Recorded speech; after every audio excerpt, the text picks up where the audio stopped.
So we're ready to do what's called a turtle. A turtle has three components to it. The first is the nut base. Now you could use cashews, you could use walnuts, you could do macadamia nuts. The most classic is a pecan. We need some caramel. So this is the chewy caramel that we made in class. The caramel needs to be just above room temperature. It can't be too cold because then it won't adhere to the nuts and it won't have any flow to it. And then the third component for a turtle is some tempered couverture. So we know how to do the couverture, we've tempered, we know how to do the caramel.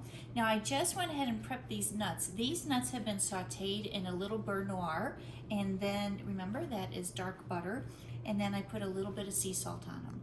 There are two ways to do these turtles, so I want to show you both. When you have to do a lot of turtles, you'll go ahead and you'll just put the nuts right onto a sheet tray. Now I have a Silpat down, and you'll notice I don't have any gaps. The textbook wants you to take nuts and just pile them and then put the caramel on every one, but that's too time consuming. So I'm gonna pipe my caramel just about a $1/2 size.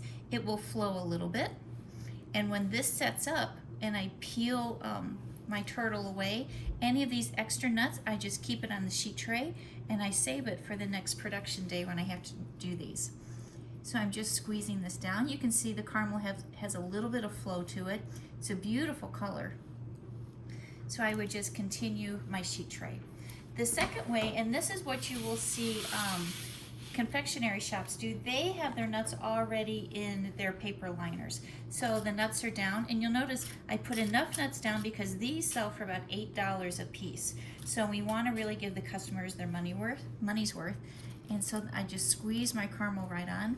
The nice thing about this is that now I don't have to move these turtles anymore. The caramel will seep right in between all of those nuts, and I don't have to worry about removing them from the sheet tray. Now, the third component for a nice turtle will be the couverture. So you could do dark chocolate because remember, caramel is very sweet. So the dark chocolate will just cut the sweetness a little bit. You could do semi-sweet.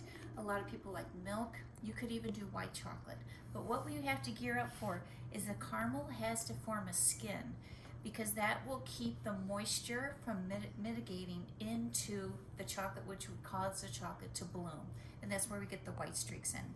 So once I have my caramel down, I need to let this sit for about an hour. The caramel will form a skin, and then we'll come back and we'll put our tempered couverture. Continuing turtles. So our caramel is set up. You can see it's not leaving a mark on my finger. So all I have to do now is just put my tempered chocolate right over the caramel. I'll let this chocolate set, and then we'll break these up. So you want to make sure to cover all the caramel because that will just give it a little support and stability. And when we do the cups, same thing. You'll notice I'm going to take the chocolate all the way to the edge so that you don't see anything except for the chocolate on the top. And this is completion of our caramel and our turtle module.